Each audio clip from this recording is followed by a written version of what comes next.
욥기 1장 13절부터 22절 말씀까지 말씀으로 이미 어쩔 수 없는 힘듦이 내게 찾아왔다며 라는 제목으로 하나님의 말씀 증거하겠습니다. 우리는 이 세상을 살아가면서 많은 어려움과 고난, 다양한 문제를 가지고 살아가고 있습니다. 생각보다 수많은 난관과 예상치 못한 어려움들이 있을 것입니다.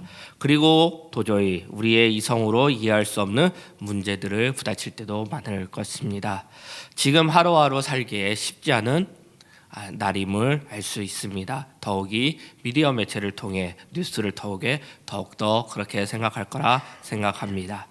특히 지금은 전 세계가 코로나19 바이러스를 통해 정신적으로, 경제적으로 등 여러 가지 문제가 있다는 것을 알고 있습니다. 그것으로 인해 많은 이들이 고통받고 고난받고 있습니다.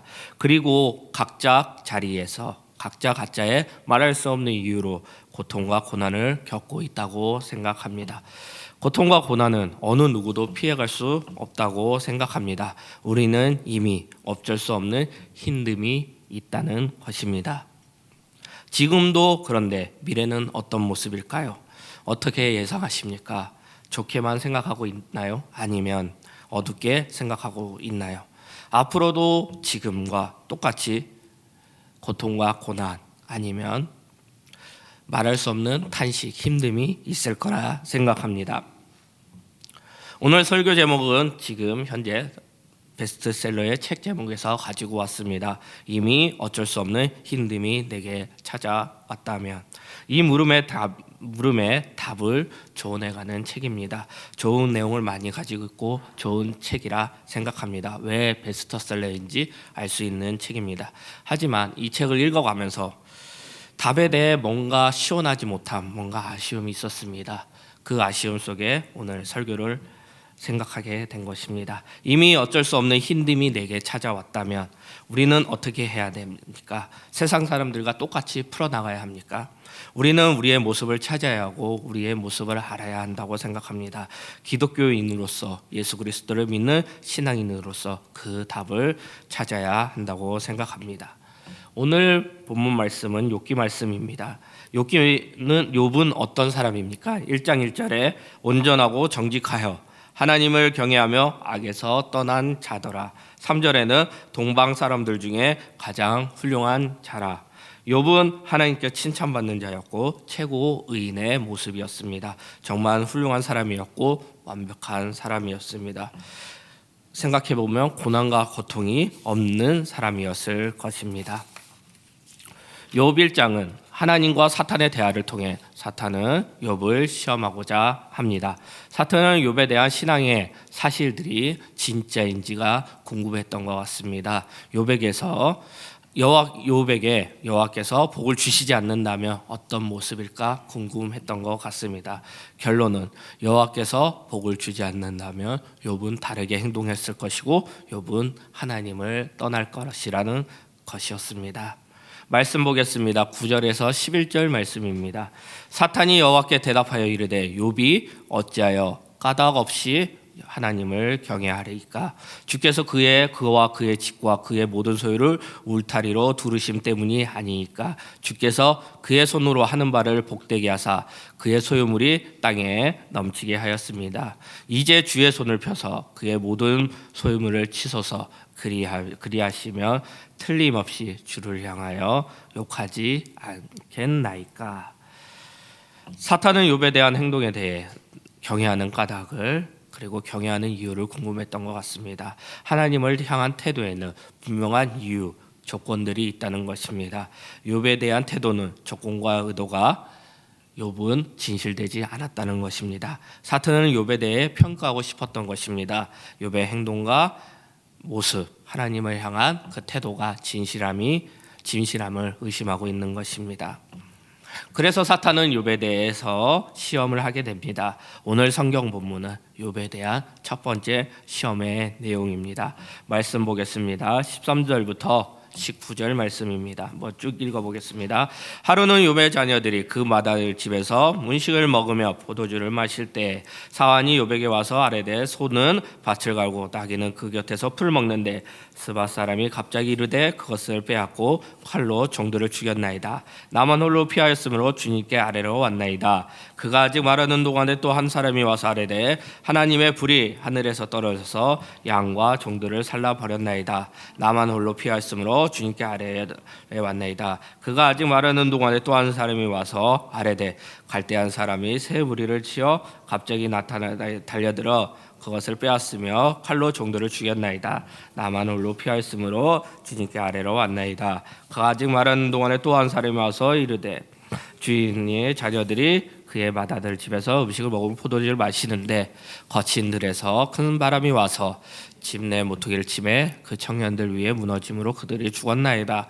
나만 홀로 피하였으므로 주님께 왔나이다. 오늘 말씀을 보면 총 네 가지의 것이 욥의 고통과 고난을 받게 됩니다. 15절에는 소떼와 나귀떼 종들의 죽음, 16절에는 양떼와 목동들의 죽음, 17절에는 낙타떼와 종들의 죽음, 19절에는 자녀들의 죽음. 네 가지 일들이 한 가지씩 순서대로 온 것이 아니라 한꺼번에 이루어지고 있는 것입니다. 욥은 자신의 가축과 종들, 자신의 모든 재산을 잃어버렸을 뿐만 아니라 자녀들까지 죽게 되는 비극을 맞이하게 된 것입니다. 절망적 상황이었습니다. 욥은 한순간에 삶의 모든 것 그리고 가족들을 잃게 된 것입니다. 한순간에 무너지는 충격을 경험했던 것입니다. 극도의 힘듦이 찾아왔다는 것입니다. 단 하루 만에 욥의 생활은 모든 것이 없어지고 초토화되고 주변 사람들의 관계가 끊어지게 되었습니다. 또 사랑하는 자녀들과 이별의 인사 한마디를 나누지 못하고 헤어지게 되었습니다. 예측 가능한 순서를 거쳐 이런 일들이 일어난 것이 아닙니다. 대비하지 않았고 무방비 상태에서 이루어진 일들입니다. 그렇기 때문에 더 절망적이었을 거고 극도의 고통과 고난이 있을 것입니다. 욥의 눈앞에서 사라지는 광경을 볼 수밖에 없다면 그 얼마나 낙담되고 힘들었을까요? 충격적이고 놀랐을 것입니다. 갑자기 찾아온 어려운 상황, 고난, 그리고 끊임없이 연속해서 한꺼번에 이루어진 것들은 고난과 고통이 온다면 우리는 어떻게 해야 합니까? 우리도 욥과 같이 같은 상황, 같은 고난, 같은 힘듦이 있지 않습니까? 여기서 절망적으로 끝날 것입니까? 그렇게 결론 내시겠습니까? 아니면 주저앉는 삶을 살 것입니까? 이 세상의 어느 것도 어느 책도 어떤 답도 명쾌하게 답을 내지 못할 것입니다. 우리는 말씀에서 답을 찾아야 합니다. 그리고 그 답을 찾을 것입니다. 오늘 본문 말씀 욥을 통하여 우리가 가져야 될 자세 그리고 답을 찾아보겠습니다. 첫 번째는 엎드려라입니다. 엎드려라. 엎드림에는 대상이 필요합니다. 우리는 누구에게 엎드려야 될까요? 욥은 누구에게 엎드리고 있습니까? 우리는 하나님께 엎드려야 한다는 것입니다. 하나님에 대한 엎드림은 중요합니다. 하지만 어렵습니다. 형식적인 엎드림, 행동적인 엎드림이 아니라 진실되고 우리의 모든 것에 엎드림이 필요한 것입니다. 우리는 엎드림이 중요하고 당연히 해야 된다는 것을 알고만 있습니다. 그러나 하고자 한다고 되는 것이 아닙니다. 마음 먹는다고 시도한다고 되는 것이 아님을 우리는 알 수 있습니다. 그렇지만 항상 생각해야 되고 시도해야 되는 것입니다.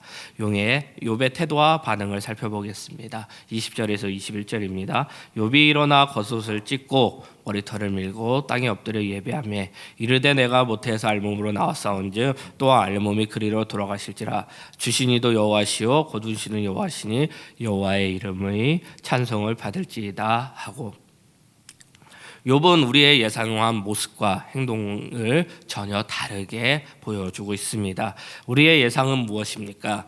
하나님을 원망하거나 짜증내거나 절망과 슬픔에 가득 찰 거라 예상했을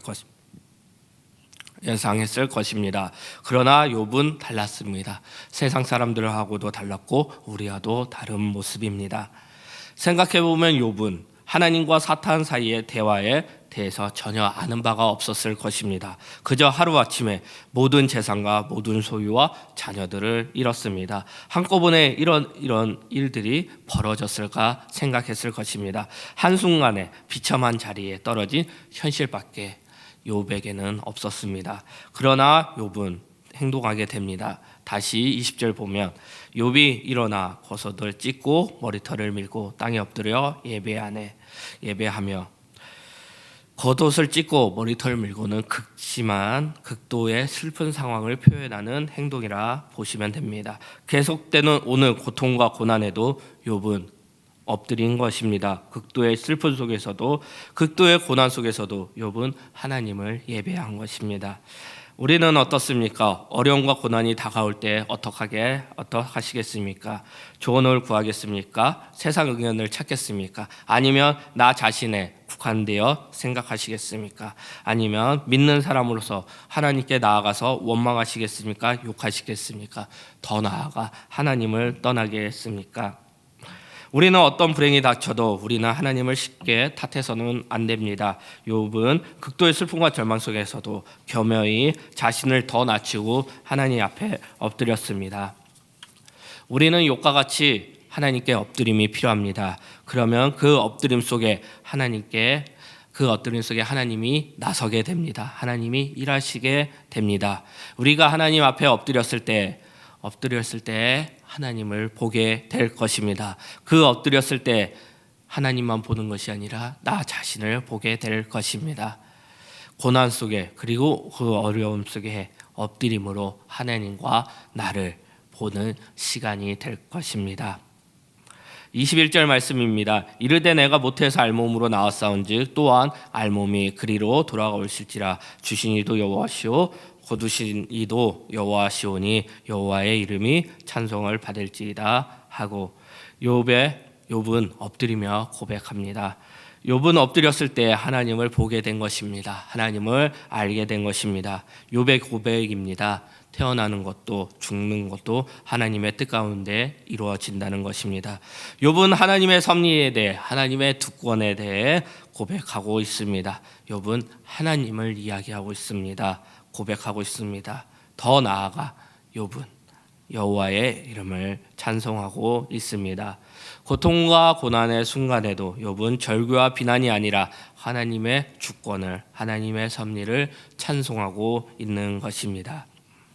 욥은 고난과 절망의 행위보다 하나님께 겸손히 복종했다는 것은 하나님에 대한 경외감을 보여주는 것입니다. 욥은 하나님의 탓으로 돌리지 않겠다는 것입니다. 욥은 믿음을 통해 하나님의 섭리를 인정하고 있습니다. 그 마지막 욥은 하나님을 경외함으로 찬송한 것입니다. 우리도 욥과 같이 이러한 상황을 만나게 된다면 막히게 될 것입니다. 우리의 지혜는 무한한 것 같지만 이 모든 상에 대해 충분히 이해하며 답을 내며 살아갈 수 없을 것입니다. 우리가 당하는 고난과 고통, 어려움에 대해 그 원인조차 제대로 알 수 없는 일이 대부분일 것입니다. 생각해보면 우리들이 이해하는 능력은, 지혜는 단순히 그저 우리가 머무르고 있는 이 세상에서 시간과 공간에 제한되어 있다고 생각할 수 있습니다. 이것이 인간의 한계인 것입니다.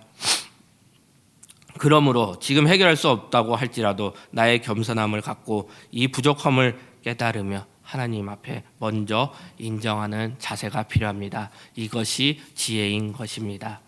하나님의 엎드린 자세가 필요합니다. 세상의 지식과 지혜가 아니라 하나님의 지혜를 배워야 합니다. 그 지혜가 다름이 아니라 우리의 창조주 되신 하나님의 섭리를 인정하고 경외하는 것입니다. 그것은 엎드림을 통해 알게 되는 것입니다. 여기서 욥기는 지혜서라고 말할 수 있는 것입니다.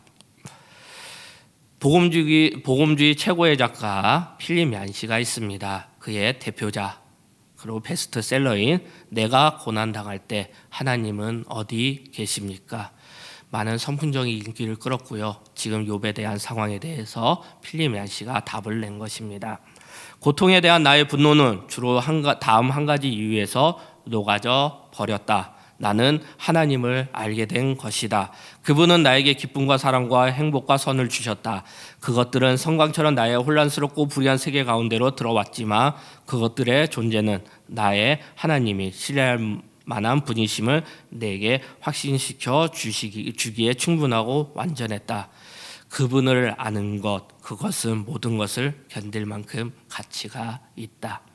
내가 고통당했을 때 하나님은 어디 계십니까의 답입니다. 그분을 아는 것, 그것은 모든 것을 견딜 만큼 가치가 있다. 신실한 하나님의 자녀들에게는 다가오는 알 수 없는 문제와 고난을 우리는 하나님의 섭리라는 것을 알고 있습니다. 하나님을 알고자 하는 하나님의 뜻입니다. 그 목적은 우리의 기존적인 관습적 신앙을 깨트리고 하나님 새롭게 하나님과의 관계로 이끌기 위한 것임을 깨달으시기 바랍니다.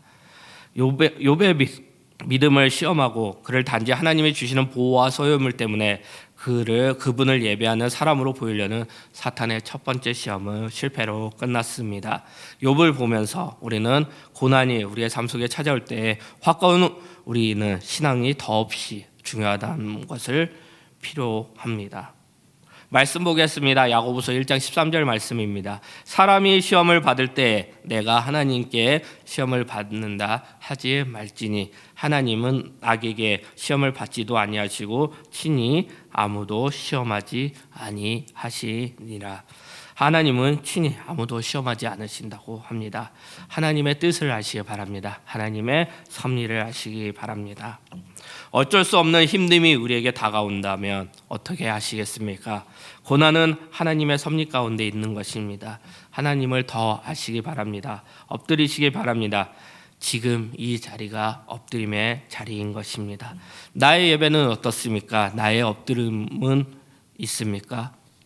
고난과 고통이 올 때, 나의 힘듦이 올 때 우리가 해야 될 일은 엎드림입니다.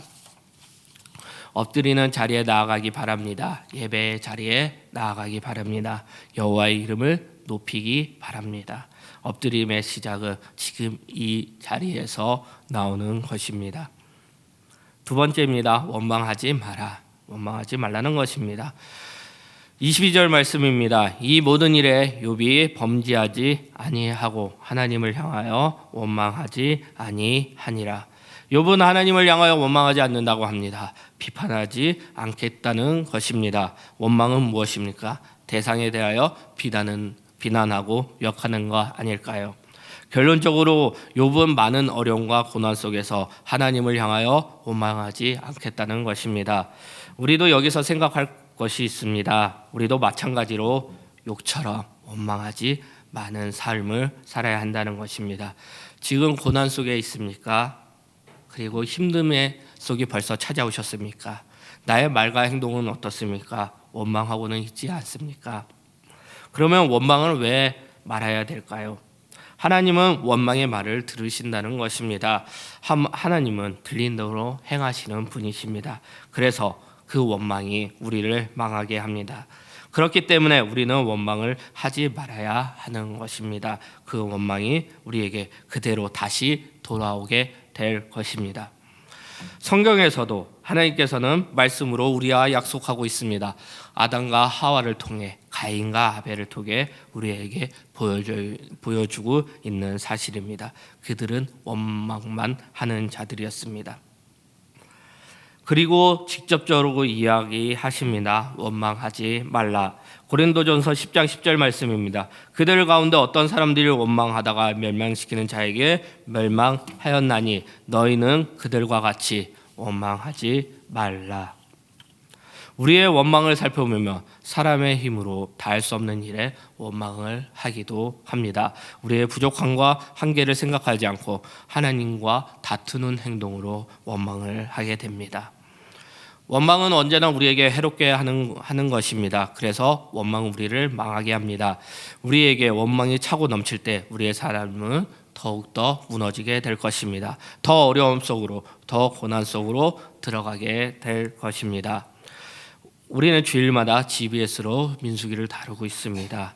민수기 14장, 민수기 16장의 내용을 공부했을 것입니다. 광야 40년 동안 이스라엘 백성은 원망의 대상이었습니다. 이스라엘 백성들의 원망, 고라의 원망, 지휘관들의 원망, 다단 아미유의 원망들이었습니다. 다양한 이유들의 원망이 있었습니다.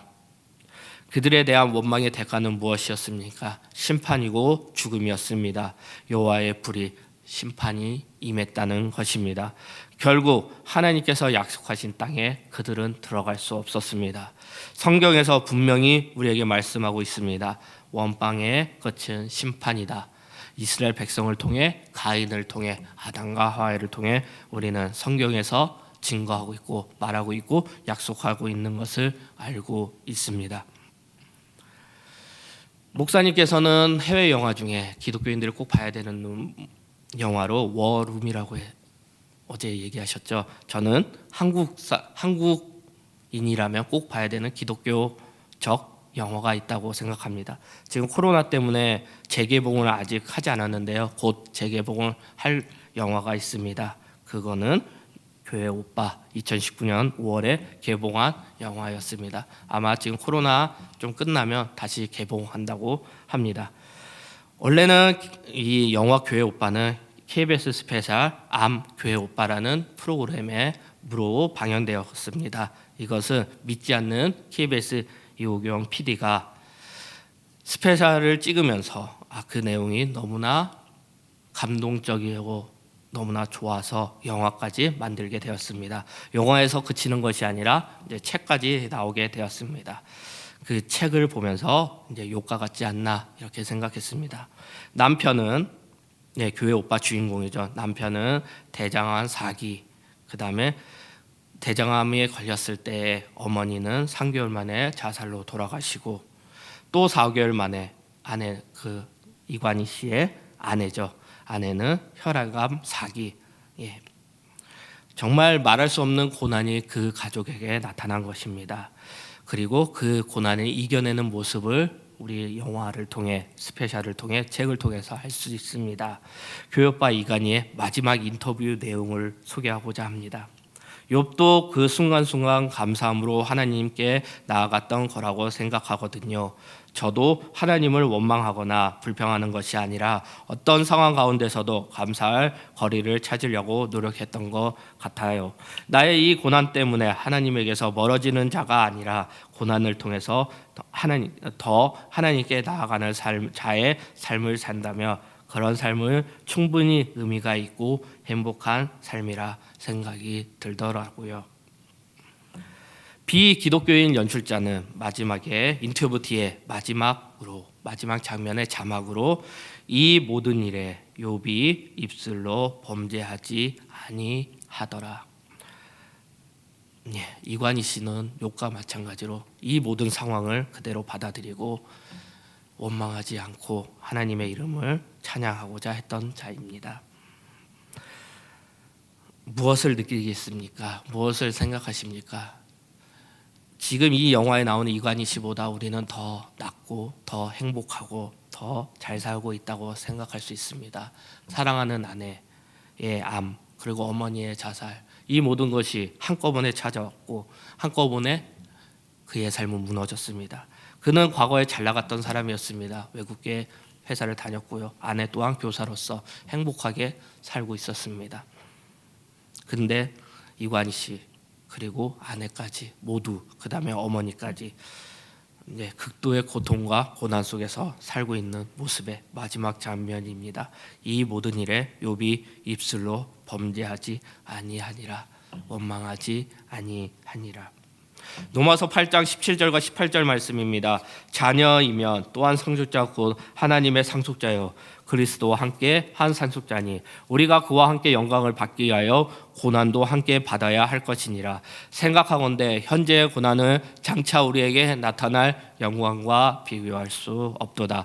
지금 우리의 고난은 예수 그리스도와 함께 받는 고난이라고 합니다. 그 고난은 우리에게 올 영광과 비교할 수 없는 것입니다. 그래서 우리는 고난에 원망할 필요가 없습니다. 우리의 모습은 어떻습니까? 고난과 고통의 모습 속에, 힘듦의 속에 우리는 원망하고 있습니까? 하나님을 향하여 감사보다, 참송보다 원망하고 있습니까? 지금 우리는 원망하는 시간으로 우리의 삶의 시간을 보내면 안 됩니다. 우리의 가지고 있는 시간은 우리도 알 수 없습니다. 그 시간, 하나님의 이름을 높이며 감사하는 시간으로 사시기 바랍니다. 그 시간이 우리를 축복으로 이끌 것이고 원망보다 아름다운 신앙의 고백을 하는 시간이 될 것입니다. 우리의 시간은 알 수 없습니다. 그 시간 원망하지 마시고 기도하고 찬송하고 찬양하시기 바랍니다. 말씀 마무리하겠습니다. 우리는 삶에 살아갈 때 연속해서 알 수 없는 힘듦과 고난이 몰려올 것입니다. 앞으로도 그렇게 될 것입니다. 그럴 때 어떻게 하시겠습니까? 우리는 욥과 같아야 됩니다. 욥과 같이 살아야 합니다. 먼저 엎드리시기 바랍니다. 그리고 하나님의 섭리에 찬송하시기 바랍니다. 하나님을 아시기 바랍니다. 마지막으로 우리의 입에 원망을 닫지 않고 찬양과 찬송으로 사시기 바랍니다. 욥과 같이 살기를 원하는 홍도의 세교의 성도님이 되시기를 기도합니다. 우리 다 함께 일어나셔서 모든 상황 속에서 찬양드리겠습니다.